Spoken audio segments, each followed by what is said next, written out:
kita dengarkan cerita Jakatarub dari Jawa Tengah.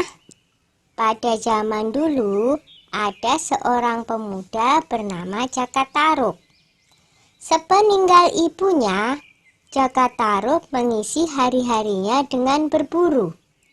Hampir setiap hari ia berburu ke hutan.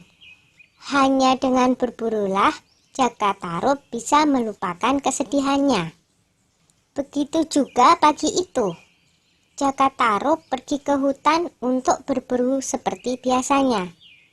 Ketika sampai di hutan, ia hanya menunggu hewan buruan lewat di depannya. Tetapi, tak ada satupun hewan buruan yang ia dapatkan. Jakatarub pergi ke danau Toyawening karena kehausan.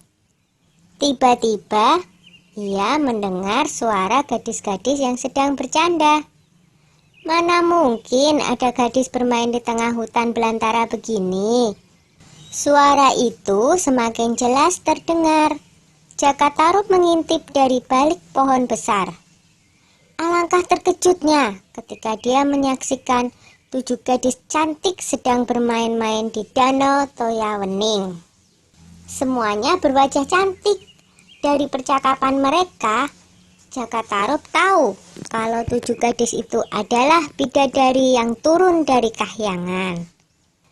Apakah ini arti mimpiku waktu itu? Pikirnya senang. Jakatarub melihat ada tumpukan selendang di atas sebuah batu besar di pinggir danau. Selendang-selendang itu memiliki warna yang berbeda-beda. Jakatarub berniat mengambil salah satunya.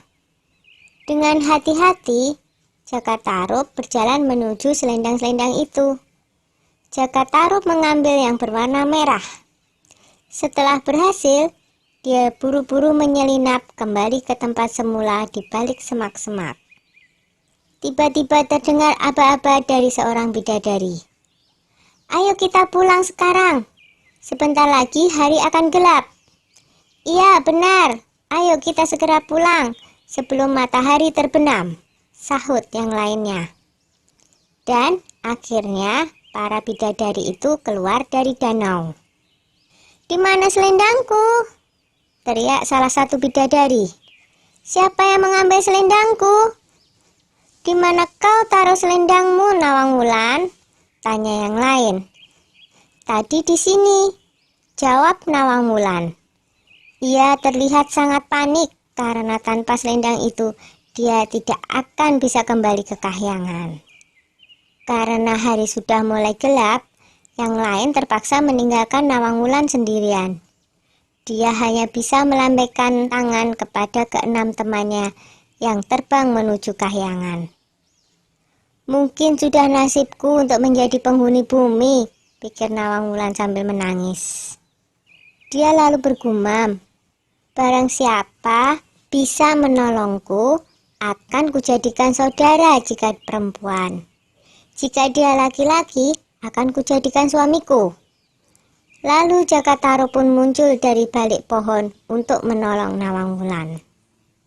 Akhirnya Jakatarub pun menikah dengan Nawang Wulan, seorang bidadari dari kayangan.